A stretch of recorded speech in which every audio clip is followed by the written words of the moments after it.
Hi, I'm Abby Calkins, and I'm here with Megan. She works at the Jewish Community Center as a fitness trainer. Hi, Megan. Hi, Abby. So, I was wondering, what is your job title here? Well, I'm a personal trainer and a group exercise instructor. Oh, okay. And how long have you been doing this? I've been personal training for about 6 years, and I've been doing the group exercise for about 3 years. Okay. What would you say you like better? Would you say Well, honestly, I enjoy both because one-on-one, you get to know your client, you get to know what their body is capable of, what they enjoy doing.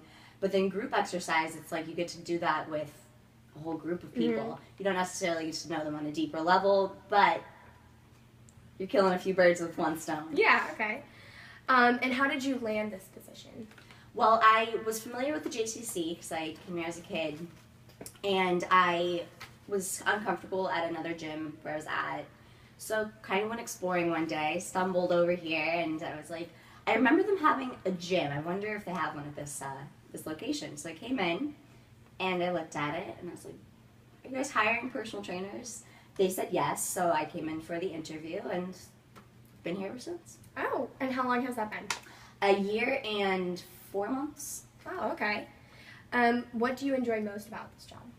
Most about this job, I enjoy being able to kind of make my own schedule, talk to people. There's a lot of freedom here, and I think that's pretty valuable for a trainer. Yeah. What do you like least about your job? Least about my job, I don't have enough responsibility. I'd like a little bit more, and I'd like to be here more often, actually. Okay. Do you work full-time here? Or I'm not full-time. I mean, there's no real way to say if a personal trainer is full-time or not because I really am there 24/7 for anyone who needs me, for all of my clients. But I'm not here 9 to 5. So each week is a different schedule depending on what your clients need or want? Yeah, kind of each day. Because if a client says, Megan, can I come see you at lunchtime? I'm not doing anything at lunchtime. Sure, let's work out at lunchtime. That's a great idea. Okay. What was your major in college? My major in college was actually acting and dance. I went to a small conservatory in New York City, and it didn't ring with me. When did you find out that's not what you wanted to do? I think towards the end of my last year, my final year, I was very unhappy. I wasn't getting good grades. So I was like, you know what, I'm probably in the wrong field. And I enjoyed exercising and working out, so I was like, why don't I make something out of something I enjoy? So that's when you found out you wanted to be a personal trainer? That's when I found out I wanted to be a personal trainer. Okay. Describe your career path to this current job. Well, I was in the gym one day, and I was like, I wonder how that personal trainer became a personal trainer. So I asked her, and she told me that I should look into certifications and get a smaller certification first to see if I like it. And I didn't really understand what she meant until I started personal training, and it made sense. So I got my first certification. It was like $150. Very simple test. And then I started training, and I was like, I need a little bit more education for this because I don't really know what I'm doing. So I got another certification that was said to be equivalent to a 4-year degree. 17% pass rate on the test, so it was a little challenging, but it was worth every penny. It was 6 months. It was worth all of it. Good. Okay. And so, would you say how many certifications would you say? Is there like a certain number of certifications you need to become a personal trainer? I don't think that there's a certain number of certifications as much as there is knowledge. If you've been exercising for a while and you kind of know the human body, I don't think that you need a bunch of certifications. But it's important to continue your education and always learn because there's a lot to learn. So I think it's important to just keep learning. Yeah. What or who inspired you to become a personal trainer?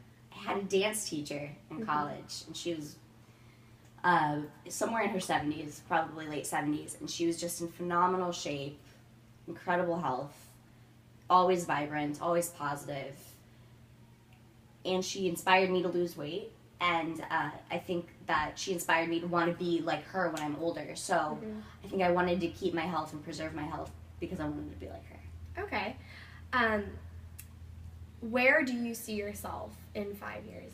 In 5 years, so like I said, I wanted more responsibility. So I either want to be a head trainer or managing other trainers. I was managing a few trainers when I was younger. It's kind of difficult, but now I have more experience under my belt. So I think that's what I want to do again in 5 years, and then keep moving up from there. Okay, good. What kind of classes do you teach here? Well, let's see. Everyone's favorite is boot camp. Teach the boot camp class. Yeah. I teach a Pilates class. I teach a strength class. I teach a bar class, which is a combination of ballet bar exercises and Pilates. Sometimes I cycle spin classes, and occasionally we do kickboxing or boxing. And which one do you say is your favorite? I think boot camp, because I have a military background. Somewhere in between those 6 years, I went ahead and went in the military, so I think boot camp is fun. What made you decide to want to be in the military? In the military? Well, I kind of always knew I was going in. It's just a matter of when. So when I was 17 years old, I wanted to be a Navy SEAL. So I went into the Navy recruiter, and they asked me what kind of job I was interested in. So I told them I wanted to be a SEAL. Now, there was about 6 male recruiters in there, and they all started laughing. And I was a feisty little character. So as soon as they started laughing, I was like, why are you laughing? And they told me women can't be SEALs. So that kind of discouraged me. So, and I didn't want to go to college. I had no interest in college. So I ended up getting invited to go to New York Conservatory. You still do audition. So I went to the audition in Miami. I got in, but I was still trying to go in the Navy. So anyways, I obviously ended up there. So after I finished college, I came home, and I was personal training. And I was like, Dad, this isn't enough. What do I do? And he said, well, I think you should go in the military. So my little brother was a senior in college at the time, and he was looking at the Air Force, because he wasn't interested in college either. So he was looking at the Air Force, and I was like, maybe I'll go look at the Air Force just to appease my dad. The Marine Corps recruiter was right next door. The Air Force was closed. They pulled me in. By Monday, I was signed up. So, and then my brother, of course, was like, my sister's going to be Marine, I got to be a Marine too. So both of us went into the Marine Corps together, and it was a great life lesson. Yeah, do you think you learned a lot of a lot of what you use now in your training?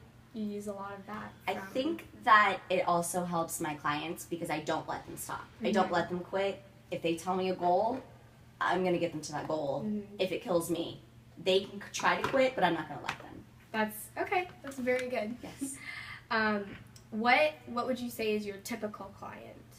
My typical client right now is usually a woman between 35, 45, sometimes a little bit higher. Usually a little bit overweight, not much to lose, between maybe 5 and 15 pounds. But then occasionally I also get someone who is a health risk and needs to lose weight by yesterday. They need to lose weight immediately. And those are honestly my favorite people to train, because if you tell an athlete to go do something, they're going to do it, and they're going to do it double. If you tell an obese person to do it, they're going to be a little hesitant. They're going to give you whys. They're going to give you excuses. And I think that's also where the military came in, is I'm not going to accept whys, and I'm not going to accept excuses. Yeah. So is there any point in your training with them, in your training time, where they kind of plateau? Absolutely. So that's where nutrition comes in. And then also there's something called homeostasis. Homeostasis is your body's natural willingness to try to stay the same. That's where the personal trainer comes in and says, well, we have to shock your body. We don't want your body to stay the same. We don't want it in this condition. And then, like I said, nutrition is a big part of it too. So I might change a few factors in their nutrition, a few factors in their training to get them out of that plateau. Okay. And is there a certain part of the country that have better places to train than others? So, yes. So places where maybe people don't need as many layers of clothing. So California. Florida's a perfect place to train. Florida's great. California's great. But there's also New York when I worked in New York, that was great because personal trainers are kind of a luxury. So New York was an easy place to train. Yeah. Okay, perfect. Well, thank you so much, Megan. It's been great Thank talking you, Abby. to you. I appreciate it.